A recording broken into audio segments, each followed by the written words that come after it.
မခုဝတ္တနစေယုံကြီးကိုအချိန်ကုန်တက်တာအောင် Victory Monument အနုစာဝါရီကနေ BTS Kind Train နဲ့ဘယ်လိုသွားရလဲဆိုတာကိုလမ်းညွှန်ပေးတော့မှာဖြစ်ပါတယ်ရှင်။ Ticket ကိုကိုယ်တိုင်ဝယ်ခြင်းတဲ့သူတွေအတွက် Ticket Machine ကနေဝယ်လို့ရပြီးကောင်တာကနေဝယ်ခြင်းတဲ့သူတွေအတွက်တော့ချံဝတ္ထနာ10လို့ပြောလိုက်တာနဲ့ကောင်တာကနေပြီး Single Journey ကတ်ကိုထုတ်ပေးမှာဖြစ်ပါတယ်။ Ticket Fee အနေနဲ့ကတော့80ဘတ်ဝန်းကျင်သာကုန်ကျမှာဖြစ်ပါတယ်။ တစ်ကက်ရလာပြီဆိုတာနဲ့အစိမ်းလိုက် Victory Monument N1 Station ကနေ Platform 2ကနေသွားရမှာဖြစ်ပြီး Wat Phra Sri Mahathir N17 Station အထိစီးရမှာဖြစ်ပါတယ်။ Wat Phra Sri Mahathir N17 Station ရောက်တာနဲ့ဆင်းပြီးပန်းရောင်လိုင်းကိုပြန်ပြောင်းစီးရမှာဖြစ်ပါတယ်ရှင်။ပန်းရောင်လိုင်းစီးတဲ့အခါမှာမင်ဘူရီကိုသွားတဲ့ platform နဲ့ Nonthaburi Civic Center ကိုသွားတဲ့ platform ဆိုပြီးနှစ်မျိုးရှိတဲ့အထက်ကမှ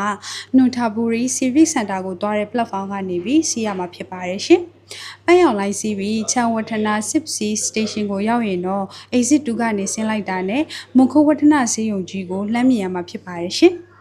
မုံခိုးဝတ္ထနာဆေးရုံကြီးကိုရောက်ပြီဆိုရင်တော့ဆေးရုံရဲ့ Building 3 second floor မှာရှိရဲ့ကျမတို့ရဲ့ IRC ရုံးကိုဝင်လာလိုက်ရုံပါပဲရှင်။ IRC ကတင့်ကိုစောင့်ကြိုနေပါတယ်ရှင်။ Quality of care you can trust